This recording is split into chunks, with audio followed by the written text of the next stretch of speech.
Je vais ouvrir mon compte TikTok. Donc MGEN, c'est à peu près 10 000 collaborateurs.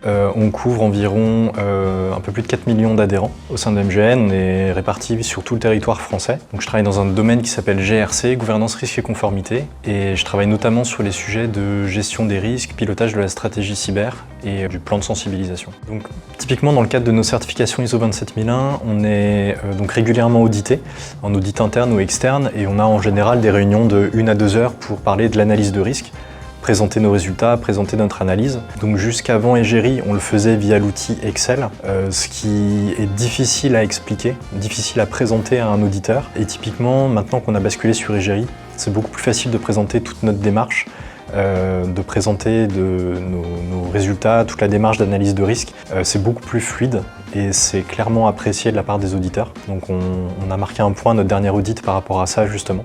Aujourd'hui, on l'utilise pour tout ce qui va être gestion de nos conformités. Donc on est certifié ISO 27001, donc on en profite aussi pour faire notre analyse de conformité via l'outil. On est également certifié HDS, hébergeur de données de santé. Donc idem, on utilise l'outil pour ça. On répond en ce moment à des appels d'offres pour lesquels on nous demande des fois notre niveau de conformité par rapport à la PSSI de l'État, par rapport au référentiel RGS. Et du coup, on s'appuie sur l'outil pour faire ces analyses de conformité et du coup en tirer les résultats. Et puis, on est en train doucement d'ouvrir d'autres usages pour l'évaluation de nos tiers, par exemple, dans le cadre de DORA. On sait qu'on va s'appuyer sur l'outil pour le faire et on aimerait aussi passer toute notre démarche d'intégration de la sécurité dans les projets, d'accompagnement de nos projets en matière de sécurité en s'appuyant également sur l'outil.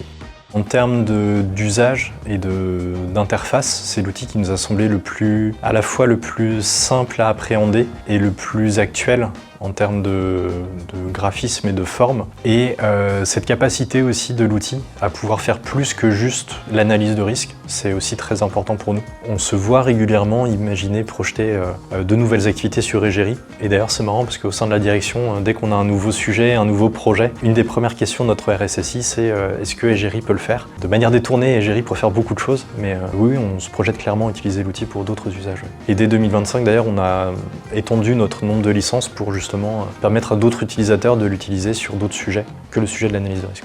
Nous, notre besoin, c'était pas de gagner du temps par rapport à l'analyse de risque, c'était d'en récupérer la maîtrise et de pouvoir vraiment la replacer au cœur de notre stratégie cyber.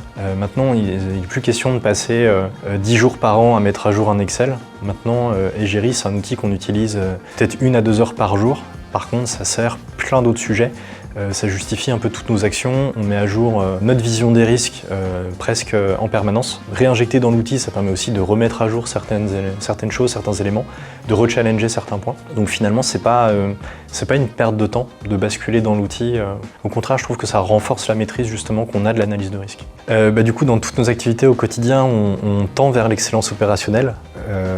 Ce serait peut-être prétentieux de dire qu'on l'a atteint, parce qu'on l'a jamais atteint. Mais en tout cas, l'outil nous permet de tendre vers cette excellence opérationnelle et permet de vraiment valoriser tout ce qu'on fait au quotidien, permet de marketer aussi notre activité cybersécurité. C'est souvent un sujet qui est compliqué à vendre aux autres directions. Donc l'outil permet de vraiment donner du crédit, donner du poids à ce qu'on présente et vraiment nous aide à ça en tout cas.